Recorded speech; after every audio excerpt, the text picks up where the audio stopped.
आप सबका स्वागत है। मैं Vivek Bindra, motivation speaker, leadership consultant और बिजनेस कोच। आज आपने पढ़ा थंबनेल में कॉस्ट बेनिफिट एनालिसिस। क्या होता है ये कॉस्ट बेनिफिट एनालिसिस? हो सकता है आप में से कई लोग इसके बारे में पहले सुन चुके हो, जिसने नहीं सुना वो अब सुने, ध्यान से समझें। बड़े काम का एक डिसीजन मेकिंग टूल है ये। क्या है? Decision making tool. कई बार लंबी लंबी एक्सेल फाइल बना लेते हैं हम लोग और डेटा को देखते रहते हैं, लेकिन अगर डेटा आपका ठीक से डिसीजन लेने में मदद नहीं कर रहा, वो सब टाइम बर्बाद हो गया, वेस्ट हो गया। कॉस्ट बेनिफिट एनालिसिस में दो बातें हैं। एक है जो आप मेहनत करेंगे, जो एक्टिविटी करेंगे, यानी कि जो कॉस्ट है, और एक है उस कॉस्ट से निकलने वाला आपका आउटकम, जिसको बोलते हैं कि बेनिफिट। कभी कभार बेनिफिट कम होता है, कॉस्ट ज्यादा आती है, बेकार है। कभी कभार कॉस्ट कम आती है उस काम को करने में, लेकिन बेनिफिट ज्यादा हो जाता है, बहुत काम का है, डिसीजन ले सकते हैं। इसका तरीका क्या है? हमेशा इसको डिवाइड कर लीजिए, पॉजिटिव बेनिफिशियल एक्टिविटीज और नेगेटिव कॉस्टली कॉन्सिक्वेंसेस। अब ये बेसिकली क्या होता है? ये एक इकोनॉमिक इवैल्यूएशन है। इकोनॉमिक मतलब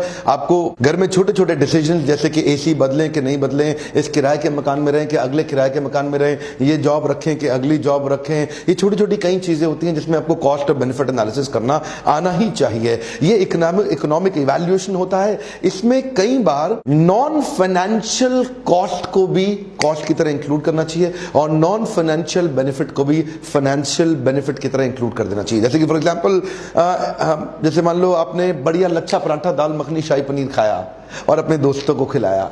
अब इसमें बेनिफिट क्या निकला? आपका कोई सीधा सीधा बैलेंस शीट तो बढ़ नहीं गया आपका, लेकिन कई बार रिलेशनशिप भी एक बेनिफिट होता है, जिसको अगर आप एक मॉनिटरी टर्म देने की कोशिश करें तो वो बहुत बड़ा भी हो सकता है। आजकल कई कॉल सेंटर्स हैं, कई बीपीओज हैं, कई आईटी कंपनीज हैं जो सैलरी बढ़ाने के नाम पे 3, 4, 5%, 6% सैलरी साल भर में बढ़ाती हैं। दैट्स ऑल, उससे ज्यादा सैलरी बढ़ाती नहीं है, लेकिन छोटे छोटे बेनिफिट दे देते हैं अपने एम्प्लॉय को। जैसे कि वहां पे उनको चाय पर पिला दी, ब्रेड पकौड़ा खिला दिया, मैगी खिला दिया, थोड़ा खाना खिला दिया, तो वो एम्प्लॉय को लगता है यार मुझे इतना कुछ मिल रहा है, इतना कुछ मिल रहा है, इतना कुछ मिल रहा है। और 5,000 रुपए आपके आने जाने का, जिसमें 2,500 कंपनी देती है, 2,500 आप देते हैं। अब वो पैसा भी आधा डिवाइड हो गया, आपको लगा जी कंपनी पिक एंड ड्रॉप भी दे रही है, पिक एंड ड्रॉप भी दे रही है। तो ये छोटे छोटे एडिशनल कॉस्ट कंपनी करती है, लेकिन नॉन टेंजिबल बेनिफिट इतने मिलते हैं कि आपकी उनको एनुअल इंक्रीमेंट ज्यादा बढ़ानी नहीं पड़ती, फिर भी आप टिके रहते हैं। क्यों?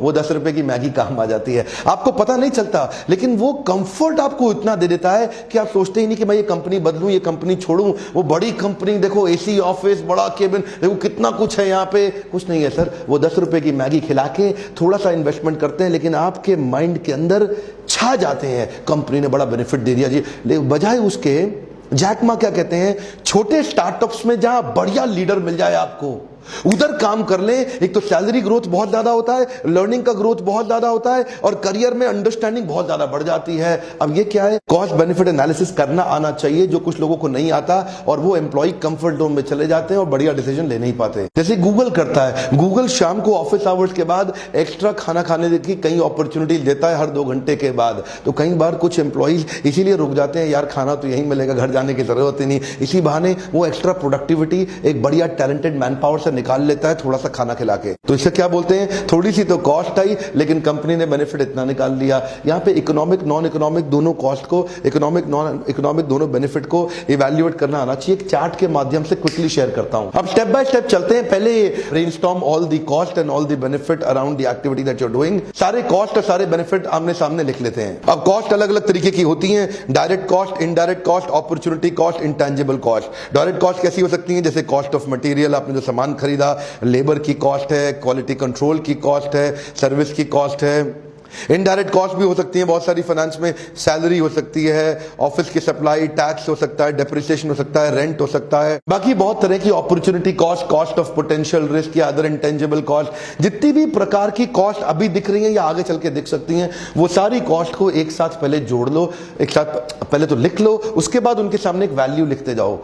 ये कॉस्ट कितने की पड़ेगी, ये कॉस्ट कितने की पड़ेगी। दूसरी तरफ सामने लिखिए बेनिफिट्स। अब जो डिसीजन लिया उसमें कई बेनिफिट्स हो सकते हैं। इंक्रीज इन प्रोडक्शन, एम्प्लॉय की सेफ्टी बढ़ गई, टीम में यूनिटी बढ़ गई, सेल्स एक्सपैंड कर गई, हमारी कस्टमर की गुडविल बढ़ गई, मेरी ब्रांड इक्विटी अच्छी हो गई, एनवायरनमेंट का प्रोटेक्शन बढ़ गया, टर्नओवर इंक्रीज कर गया, एफिशिएंसी बढ़ गए, एरर्स घट गए, क्लाइंट सैटिस्फैक्शन बढ़ गया, एम्प्लॉइज का एंथुसियाज्म बढ़ गया, ग्लोबल एक्सपेंशन हो गया, acquisition of new market, new partners, etcetera etcetera. कोई भी कॉस्ट के सामने तरह तरह के बेनिफिट्स हो सकते हैं। एक अमाउंट क्या, एंजॉयमेंट भी तो एक बेनिफिट होता है, वो उसको नॉन मॉनिटरी बेनिफिट है, लेकिन क्या अगर आप उसको भी अगर वैल्यू देके इवैल्यूएट कर लेना, बड़े बड़े डिसीजन आसान हो जाते हैं। अब छोटा सा एग्जांपल लेते हैं, मान लीजिए अपने घर में नया एसी लगाना है, नया एसी आना है, तो नए एसी के साथ लेने में पुराना एसी बेचा, उसका कुछ रियलाइजेशन हुआ, नया एसी खरीदा, उसका कुछ कॉस्ट आया और उसका क्या बेनिफिट आया। ऐसे ही आप कंपनी में करते हैं, कोई नया इक्विपमेंट खरीदते हैं, उसकी कॉस्ट और बेनिफिट लिख लें। फॉर एग्जांपल नया इक्विपमेंट, उसकी प्राइस कितनी है, डायरेक्ट कॉस्ट है, उसको कितने में ट्रांसपोर्ट करके लेके आए, वो भी एक कॉस्ट है।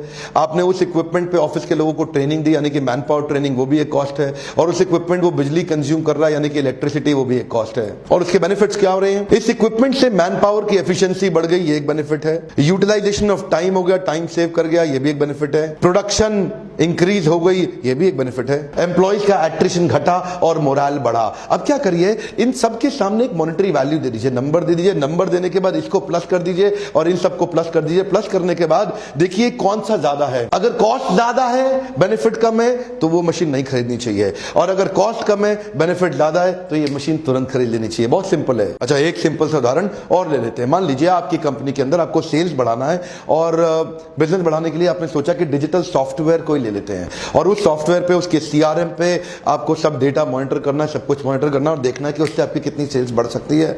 आपको एक वेंडर ने आके बताया जी आपकी सेल्स तो डबल हो जाएगी सॉफ्टवेयर ले लोगे, तो अब आप उसका कॉस्ट बेनिफिट एनालिसिस करना चाहते हैं, तो दो हिस्से फिर से, पहली तरफ लिख दीजिए कॉस्ट, दूसरी तरफ लिख दीजिए बेनिफिट।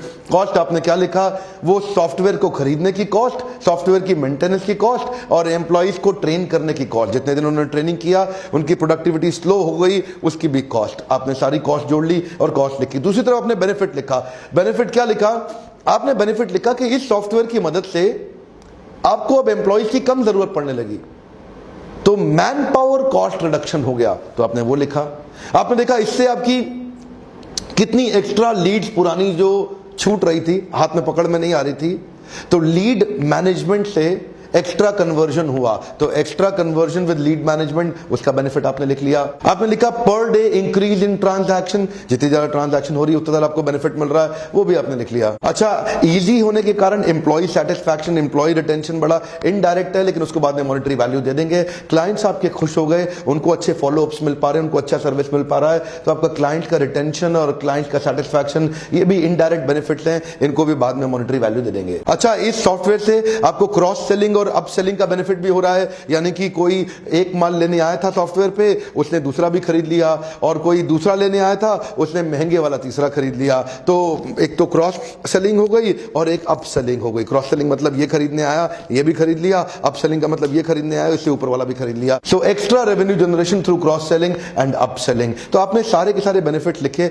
उनको आपने मॉनेटरी नंबर दे दिया, इधर कॉस्ट को आपने नंबर दिया और आपने टोटल कर लिया, कॉस्ट को भी बेनिफिट को भी। अरे देखा, बेनिफिट तो 3 गुना ज्यादा है, कॉस्ट केवल 1/3 है, तो आपने कहा फट फट फट तुरंत ले लो, सॉफ्टवेयर लेना बिल्कुल ठीक है। जितना नेगोशिएट करा के कॉस्ट और कम करा सके अच्छी बात है। बुलाओ वेंडर को, अरे इधर आ भाई, थोड़ा टेस्ट ठीक लगा कॉस्ट, मैं थोड़ा और 20% आपसे और डिस्काउंट चाहता हूं। देखो कोशिश करके नेगोशिएट और कॉस्ट कम हो गई। तो जितनी कॉस्ट को घटाओगे, जितना बेनिफिट को बढ़ाओगे, उतना ज्यादा आपका इंपैक्ट आएगा बाद में फाइनेंशियल बैंक स्टेटमेंट पे। ये तो बड़ा सिंपल सा था, लेकिन कई बारी बिजनेस को, कॉम्प्लिकेटेड बिजनेस को बड़ा करने के लिए फ्रेमवर्क की जरूरत पड़ती है, लोगों के पास होते नहीं है। मैं फिर से याद दिलाता हूं, सीईओ फेल क्यों होता है? क्योंकि उसके पास फ्रेमवर्क्स नहीं होते हैं। दिमाग में आइडिया होता है लेकिन फ्रेमवर्क सिखाना नहीं होता। क्या आपकी टीम काम नहीं कर रही? क्या आपकी टीम आपको छोड़ के चली जाती है? क्या आपकी मैन पावर प्रोडक्टिव नहीं है? क्या ऐसा हो रहा है कि आपके कस्टमर आपको तंग करते हैं, आपका बिजनेस एक्सपैंड नहीं करता, मार्जिन कम हो रहे हैं, उधार देना पड़ता है, डिस्काउंट देना पड़ता है? इन सबको इंप्रूव करने के लिए फ्रेमवर्क्स दिए हुए, गेम चेंजिंग फ्रेमवर्क्स।